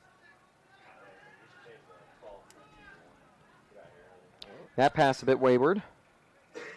Tamar almost gets the interception. Tampa does end up with the ball on the end of that play. It's played out to Fairchild once more. Palm Beach being a little bit more relaxed right now on defense in terms of their spreading. Trying to see if they can get a counterattack going. Lugo sends it out wide. Tampa bringing it to the box. They've got numbers. Played up top. Shot off line. Ball is still in play, though. Just hit the foot in the wrong direction. And now it's played out to Fairchild. He'll whip across to the far post. Warney heads it towards goal, and that's out of play. Goal kick for Palm Beach. But another good attack from Tampa, and another substitution on the way for the Spartans. 20 minutes to go in the game. That was probably the Spartans' best opportunity of the half by far. Yeah, great shot attempt. Just went wide, but then they had another good cross. Headed offline. Exactly. Tampa is knocking on the door. Momentum is with you, Tampa. With 20 minutes to go in the half. We'll see if they can force a long ball from Gianni. Gianni's going to play it short. That is going to see Tampa putting pressure, notably Lucci trying to get to the goalie. Gianni out to the left. Fairchild heads it away. Throwing. Now the Sailfish bring it up from the right side. On the throw in here is going to be Ollie Lichter. He's been pretty good off the bench, making an impact so far on the attack. Substitution. Lichter also trying to get a foul call not too long ago on a missed challenge by Fairchild. Unsuccessful as Palm Beach now bring it down around the back line. So you're saying he's got a career in acting? Not really. Lichter on the ball again. This time sends it out line to his teammate. Trying to get a step past Fairchild. Fairchild can't get in front of the ball. Played up top to the edge of the box, and Tampa back on it. Played through, and that is an egregious foul by the captain. An immediate yellow card by Rufus Roth. A very strong tactical foul as he was pulling Rodrigo Lopez down. Honestly, for Roth, if there was, I think he's got to be taking a sigh of relief that he had more people behind him, because if not, that could have been easily a red card, and I don't think anyone would have disagreed. No, I mean, that absolutely could have been a red card for sure. And I think it's, again, one of those, not something that you want to see by any stretch of the imagination. But in terms of Lopez getting open, had he had a free wheel to it, absolutely. You could see that being a one-on-one situation between Lopez and the goaltender. So I don't want to say it's a good call, a good foul, but you kind of leaning that way. I'll definitely call it a good foul. Smart tactical play. But, of course, in exchange, you do get the booking. Exactly. Tampa now from the right side, building a brand new attack. Palm Beach putting pressure. They'll have the last touch. It's the Spartans throw-in.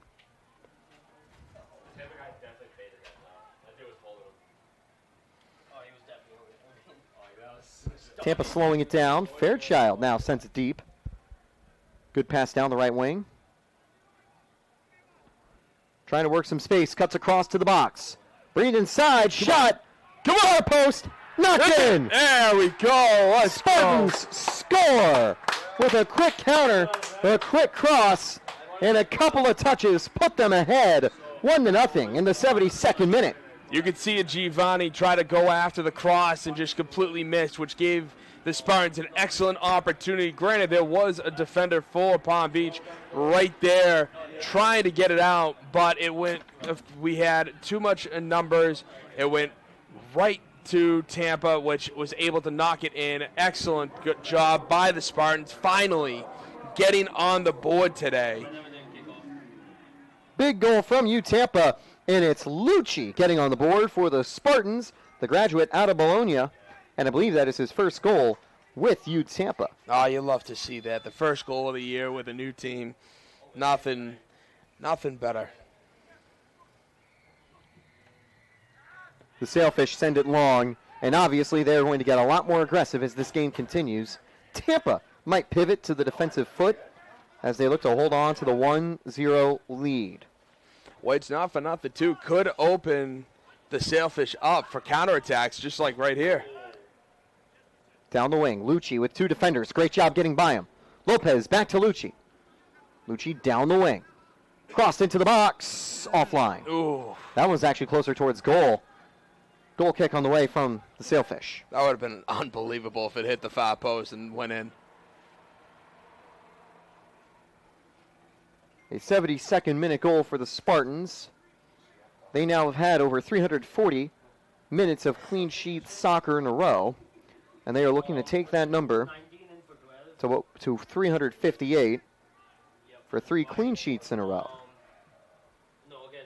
And doing so would give Tampa another win, continuing their unbeaten start to the season and giving Palm Beach their first loss of 2025.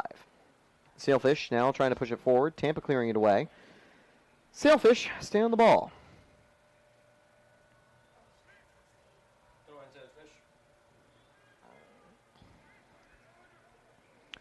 That's going to go out and will be a corner for the Sailfish. Last touch off the Spartans. Sailfish have had a couple of corners so far. They have looked relatively good on them. And here they go with another one.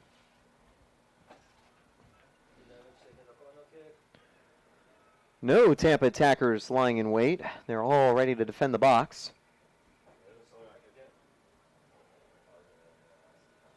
The navy jerseys blending into the night sky around the Tampa campus. Sailfish going to try to find an opening. Whipped in, headed up, headed over, headed on goal. Hits off the post. The Tampa defender gets there. And Tampa out of danger. A player down in the box. Oh, man. And they are going to stop the clock as they check on the injured player. I'm telling you, off the post right there, that is a heart stopper for any Spartan fan watching this game tonight. A scary play, but not just for Tampa. Scary for the Sailfish, one of their players down on the ground. Clock stopped at 16:02. We'll take a quick breather as they check on the injured player. Hopefully he's all right. We'll resume shortly.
Good news for Rufus Roth. He is able to jog off the field under his own power. But with that injury scare, I imagine he'll be out for the rest of the game. Yeah, He also has a yellow card, so it's a good idea to give him a breather. Give him a breather. Yeah, you never want to see anything like that happen to any team. Any of these players, they're just out here playing for the love of the game, and that's what it's about. So any injuries are never fun. But he was able to get up, like you said, jog off. So that's good news. Good news for Palm Beach. 16 minutes remain, and it'll be Hare resuming the play. Lugo is going to exit for now for the Spartans. And is that Fosfold re-entering the game? I actually think that's Vigo Svedin re-entering the game. For 7. So Svedin back on the field. Lugo is actually still in the game. He's shifted over to the right side. Geru exits for now. As Tampa continues this defensive approach late game, 15:59 on the clock. Still a small delay before we resume. And now Hare is going to pick up the drop ball. You're able to have a drop ball due to the injury call on that previous play. Lopez turns, but Sailfish defense can clear that away. Hare's going to let it roll to him. And now we're going to see the Sailfish kind of pressure Hare to make him pick up the ball for one of the first times today. You're finally seeing the Sailfish having to do that now as they trail by 1 with 15 minutes to go. Tampa now shifting to a more direct style. They've got the personnel to do so. Great header. This one headed out wide. Lucci, who scored the go-ahead goal, can't get to it. He's going to see it out of play for a throw-in.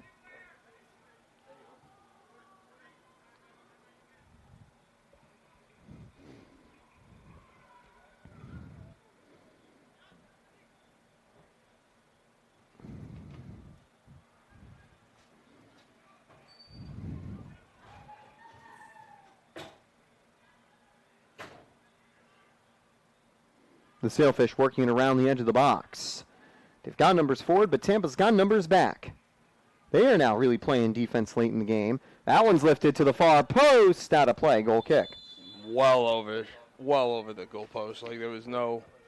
Another change with 15 minutes to go. Clock stopped due to the substitution. Goal kick coming up. And these late substitutions in the game with a 1-goal deficit, if you're the leading team, does lead to the clock being stopped. So you can't use these periods as a way to take some time off the clock. But I imagine Tampa making some changes to get stronger on defense as they'll stop the clock again at 14:33.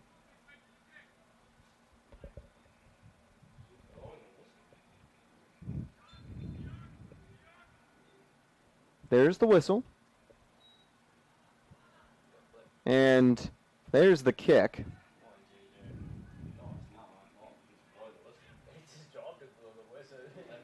The referee on the previous play mentioned for our scorekeeper to wait until the kick is made to reset the clock, not the whistle.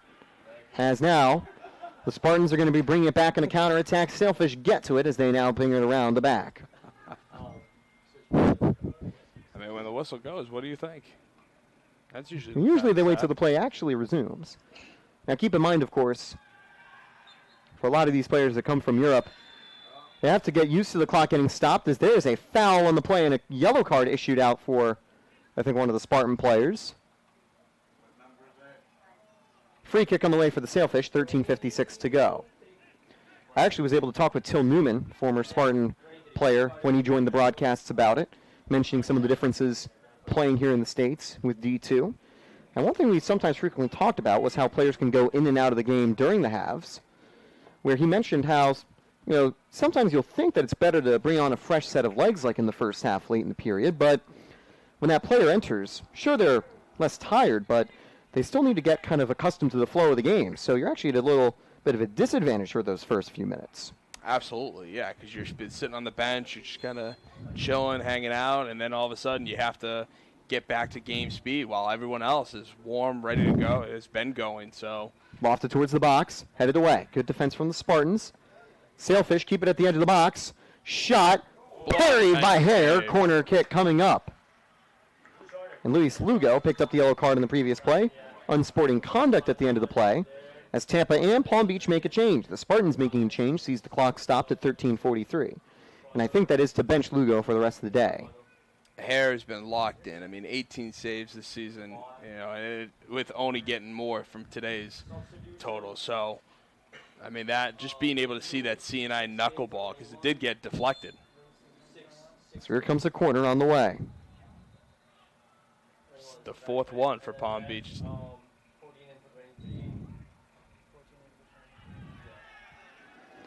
Player down to the box. Two players colliding for the Spartans and Sailfish. Sailfish are trying to say it's another corner. It might be 13:36 to go, and as both players get checked out, we are going to see the clock stopped. Hopefully they're all right, but obviously those challenges can always be kind of physical and dangerous.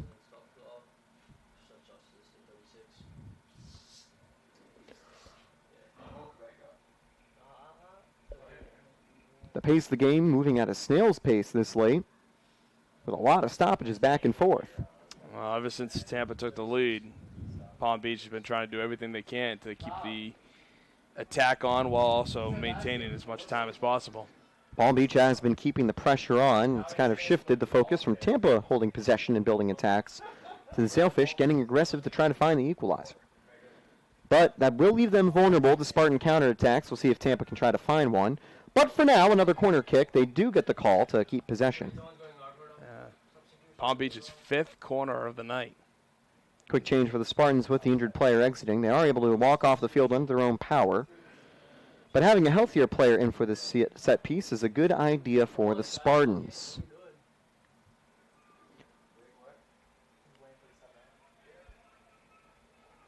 Imagine runs down the middle into the far post will be what Palm Beach is looking for.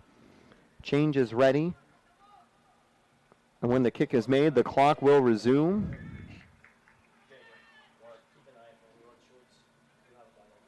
No one playing it short. They're going to send this ball into the box.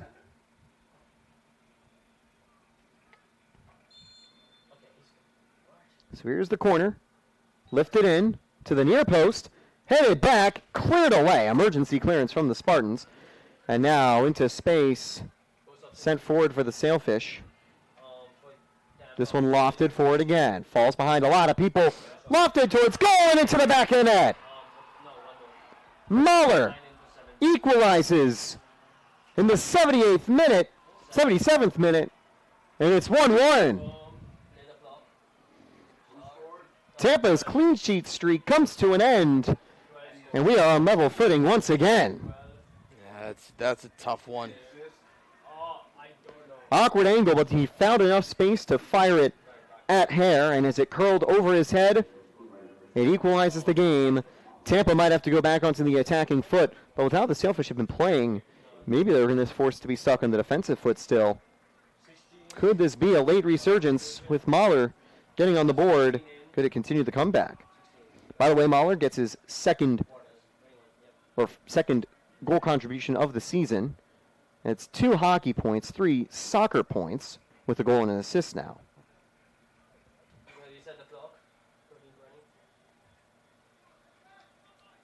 There are only 3 players on Palm Beach that have an assist and goal this season.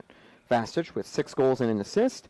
Clement with 1 goal and an assist as well. And now Mahler with 1 goal and 1 assist. And now Tampa getting more numbers forward.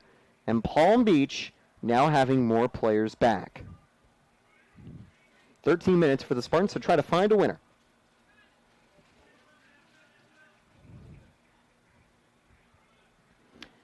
I think with how the game has gone so far, the Sailfish are content with a draw, but they'd love to capitalize off a Spartans mistake. This one played back to the goalie, Gianni. He'll send it the other direction. Gianni's recorded 1 save. Harris recorded 3 saves. Yeah, so far it seems like that's exactly what Palm Beach has been trying to do. You know, they've given Tampa so many opportunities. And finally, the Spartans were able to take advantage, and then since they took advantage and went up 1-0, all Palm Beach wanted to do was just equalize. Curtis out wide for the Spartans. With some of the recent fouls and injuries, he has recently entered the game. Unfortunately for Curtis, his plus-minus for the game is already -1 with the goal conceded. Tamar lifted forward out to Curtis. Curtis taps it forwards. That's out of range of Svedin. And the Sailfish trying to send it the other way. On the fall to Svedin. Going to go back to the midfield. Foul on Tampa. So the Sailfish can slow it down. 12 minutes remain. Will they take this free kick quickly, or will they try to send it forward? Looks like Roth is back in the game. Had that injury, was down for a few minutes earlier. But I think it was probably just got the wind knocked out of him.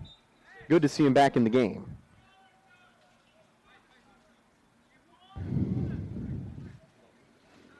Down the right wing, out of bounds, out of reach of Vite Clement.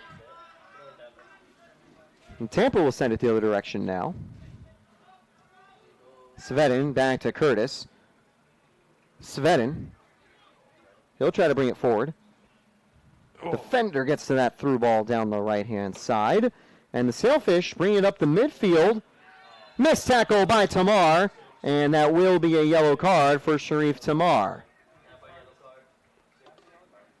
An obvious yellow on Sharif Tamar on that play. Just mistimed his challenge. That wasn't a tactical foul. He just missed the ball. Yeah. He missed the ball. He put his hand on his shoulder.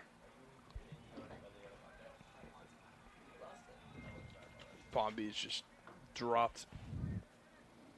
That was a rough collision between the midfielder and Tamar. It was a good play by Rutkowski bringing the ball forward. Looks like he'll get the call to take this free kick. Will he put it on target, or is he going to try to find someone at the far post? The latter looks more likely. And Palm Beach taking all the momentum that they got after that goal and trying to put it to their best use right now. I have a feeling this final 10 minutes going to be played mostly in the attacking and defensive thirds for both teams and not in the midfield. Hit on target. And that is a weak touch in the box. There was a bit of an opening for Lichter. And now it can be Hare sending it the other way. Hare with a really nice throw out wide. I think that's Warney back in the game for the Spartans as Tampa rings it forward. They're going to bring it out wide. Out from Fosvold to Curtis. Curtis slips. Ball knocked past him, but a heavy touch from Lichter, and it's going to be a Tampa throw, and they'll take it quickly to Svedin. Curtis played back to Fosvold, who's also back in the game late for Tampa. Curtis having a tough outing so far. He's only been on the field a few minutes, as I mentioned earlier. Still kind of figuring out the flow of the game. Tough out, Hate to say that, but Tampa bringing it down. They've got numbers forward, but trying to get past the defense has been easier said than done. Curtis gets the ball, plays out wide. Lucci bringing it to the middle of the park. Lucci nice stays in front of his man. Come on. Dancing through defenders, plays up to Lopez. Lucci offline. Great 1-2, great shot on the other end. 10 minutes to go. Goal kick. We'll also see a substitution. Lucci with a little help. Or no. Actually, yes, there is a Palm Beach substitution. The clock does stop. 10:05 remaining. Lucci with a little help there. Almost did that single-handedly from the top of the box. Would have been phenomenal. By the way, this is the final sports game on campus this weekend for the Spartans. Both soccer teams will be taking on the Tars on Wednesday. You can catch that game here on the Sunshine State Conference Digital Network. Women's soccer, live from Pepin Stadium. Headed back. Sailfish trying to bring it forward. Tamar fighting for the ball. It's going to fall to Curtis. When in doubt, kick it out. That's going to go out of play. Lucci trying to prevent it from going too far. Almost catches it. Good news, he would have caught it out of bounds, so no handball would have been called. Played out wide from the Sailfish goalie. Out of bounds. Might have been a bit of a foul with the aggressive play, but as it goes out, the Sailfish get the throw, so no need to blow the whistle. Time winding down. It definitely feels like the next goal would be the winner. But will we remain level at 1? Sailfish bringing it into the box. Crossed inside. Edge of the box with some room to shoot. Offline. Not a bad effort from Clement. Maybe a bit too close to call if you're the Spartans. Goal kick on the way. Yeah, Clement had a big opportunity right there. Really nobody. Tampa's been unable to close the door.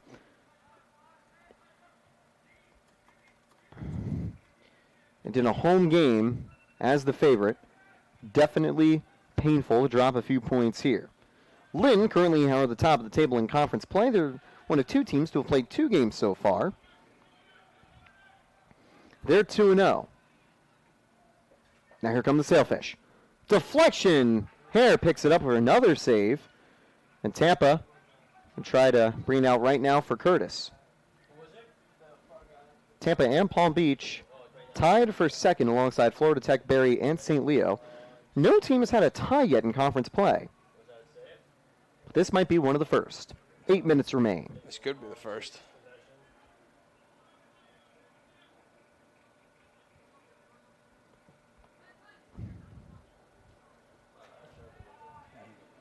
Palm Beach getting more aggressive, not allowing Tampa to set up like they have for most of this game. Down the wing, the Spartans send it wide. That ball a little bit long, and no foul called. That goes out for a goal kick. No, but it is going to be a foul called. The attacker very much mistiming his challenge. 7:40. It's not going to be a yellow card, actually just a substitution. I was ready for there to be a yellow card on the attacker. Goal kick on the way, though, for Palm Beach. 7:40 remains as a change is made. 4th save by Alex Hare, continuing his stolid season. Last year had an incredible year for Tampa as a whole. And while it won't be a clean sheet today, he is the reason that the Sailfish haven't pulled ahead.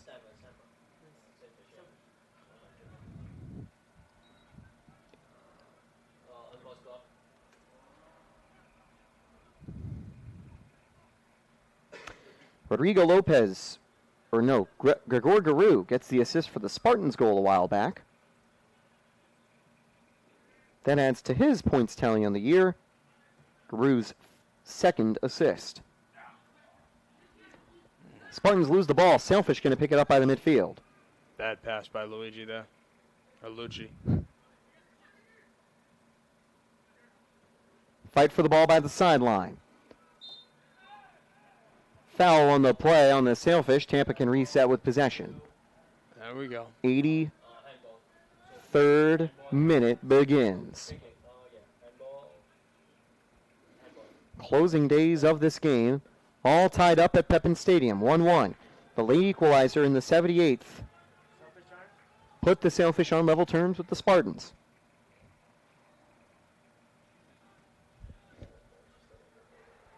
Throwing for the Sailfish. Can Palm Beach break the deadlock? Oh. Can the Spartans send the home crowd home happy? That was a little weak.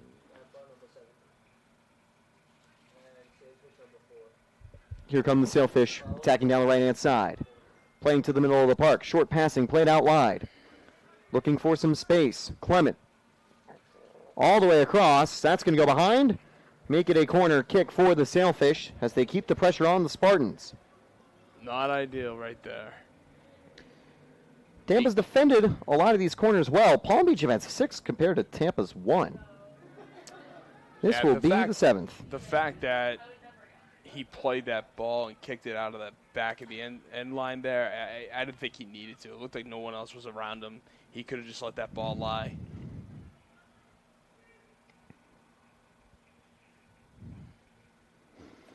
So a lot of players waiting as that one's whipped close, headed away. Tampa takes it down the left, and they've got space to run. Come on, boys. Svedin. Through. Lucci. He's got Lopez in the box. Played up top. Come on. Svedin again. Off the defender. Whipped to the far post. Oh! Misses the bicycle kick. Would have been an audacious attempt. And the Sailfish now can send it the other way. But Tampa do have defenders back. But there is a lot of room to run. 2 back and forth attacks. This is like when you're playing Football Manager and you get a very long extended highlight. Playing out to the right now. A bit of space to work for the Sailfish. Looking for some room, it's Vastic. He plays it forward. Edge of the box. 2 players go down to the play. No whistle called. It's going to be a goal kick. Absolutely. There was no reason for that to not be a goal kick. The Spartan defender fell over the Sailfish attacker, and the attacker is down on the ground.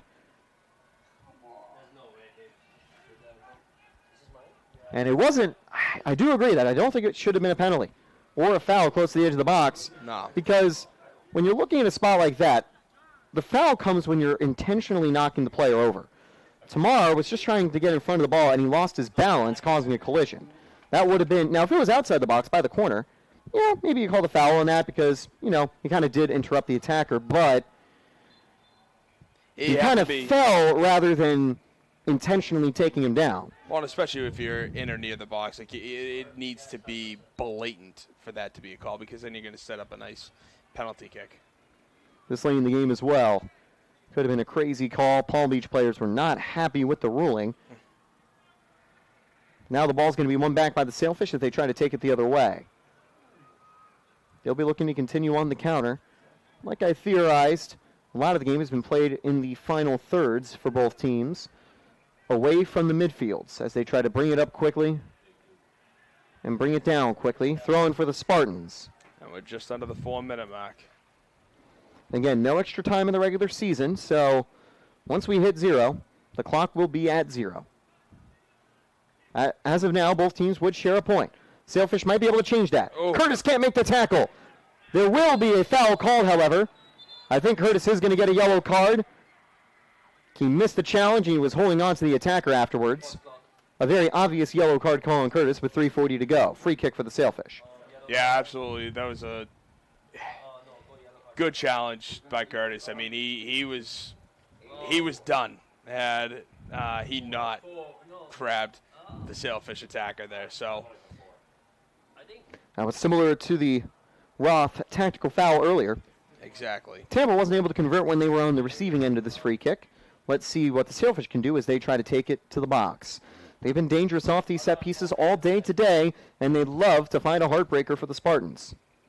They'd love to keep their unbeaten run and to make it a perfect 6-0-0 rather than 5-0-1. Sailfish have really gained a lot of momentum in the last 20 minutes. I think ever since they started attacking and they realized it started to work, they've actually been more aggressive, which is bad news for the Spartans. It felt like the Sailfish were pretty scared to attack for roughly 70 minutes. Pretty much. But now they've put their foot on the gas, full throttle, far post, headed on target, flying goal kick. They're trying to say it went off a Spartan, but it'll be a goal kick for you, Tampa. Clock will be stopped. The late change for Tampa getting made. I imagine they'll be taking Curtis out. I think Lucci is also exiting. But some fresh legs for the Spartans. We'll resume with 3:28 to go.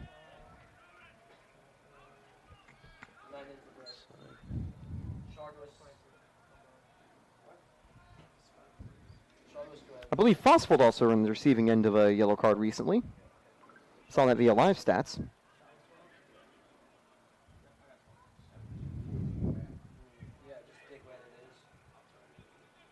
And actually, might have been him instead of Curtis getting the yellow. Down the right wing. Tampa bring it to the edge of the box. Lifted towards goal. Easy catch. And Gianni falls on the ball. 3 minutes left. Who is the short tailor? They come from the far right. Yes, coming that cross, missing from the right side. Easily picked up by Gianni.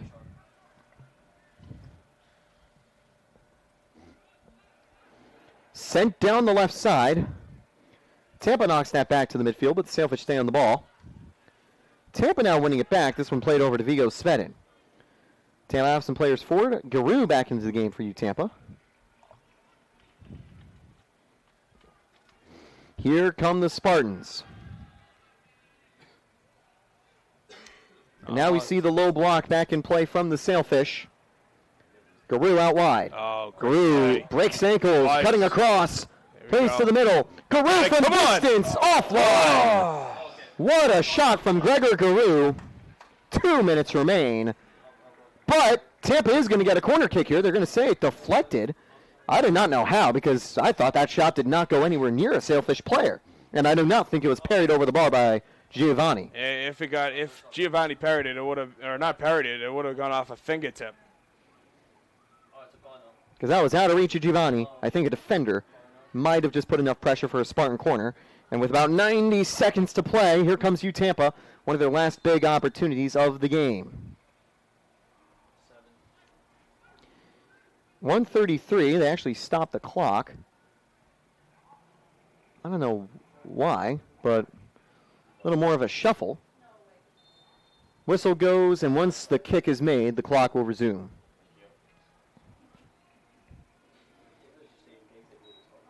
Low cross into the box, knocked free. Counter-attack coming, clean challenge to win the ball. The Spartan player did go down, and that is a rough foul on the other end. Yellow card late for Garu. Another Spartan yellow, and a dissent yellow also issued to a player as well, I think from Palm Beach. With some of the players getting heated for the Sailfish, I like the sportsmanship from two of the players behind as they walk back up. I think it might have been Brango who was taken down on the play, and the defender was checking on him afterwards. Yeah, a lot of action right there. Where, again, the Sailfish player took a wicked tumble. Give it one more yellow card.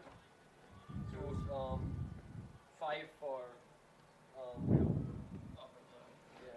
So it looks like alongside the Spartans, it's also going to be Hermoso picking up a yellow for the Sailfish.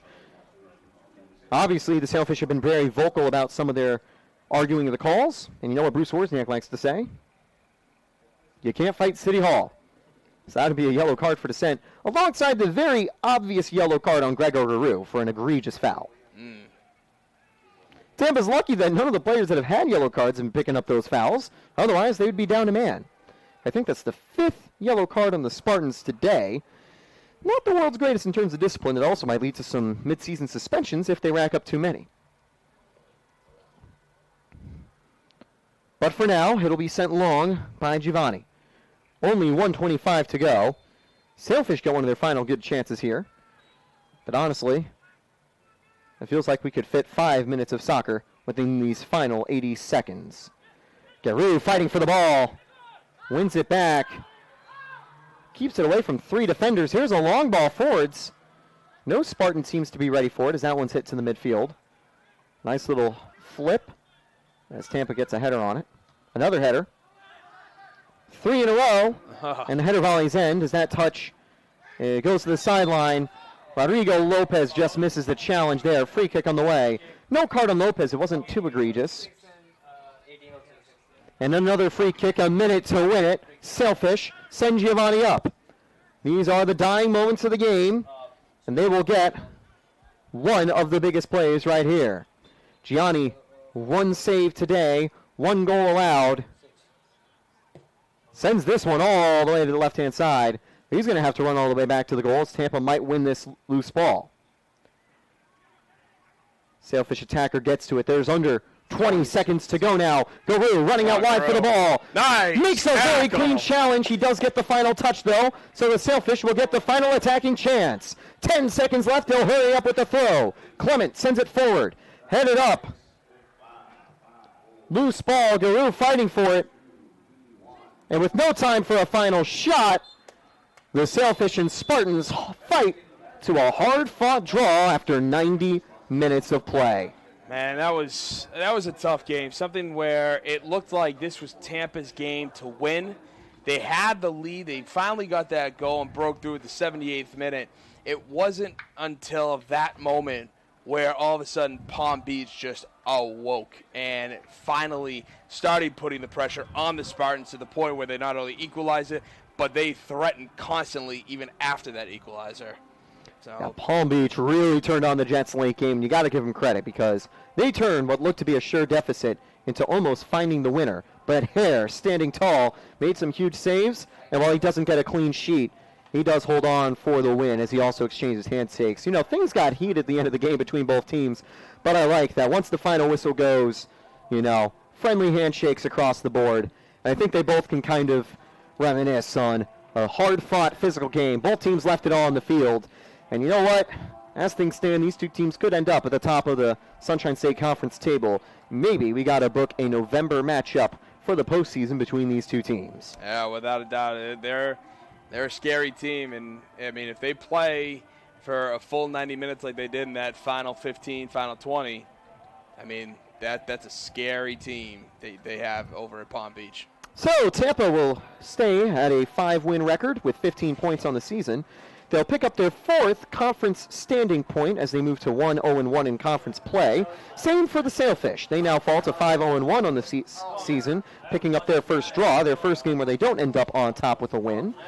And they now have 4 points in conference play so far. Both teams stay unbeaten, but neither team extends the win streaks that had been building as we fight to a draw at Pepin Stadium. So looking ahead, Tampa will be taking on, to start the month of October, Rollins on Wednesday. They'll be back home for Alumni Weekend on Saturday at 6 p.m., taking on the top team in the nation. Meanwhile, the Sailfish will begin next week on the road against Barry before having their first home game in the last 2 weeks against the Mocs back in West Palm Beach on Saturday at 6 p.m. So a lot of soccer coming up between these teams. We are underway for conference play, and an exciting 90 minutes has come to a close. Some tough fouls, some tough plays, and 2 late goals leave us at a 1-1 scoreline as we close the door on another brilliant night of soccer. I'm Taylor Storthy for Tim Bernard and everyone behind the scenes here at Pepin Stadium for the Sunshine State Conference.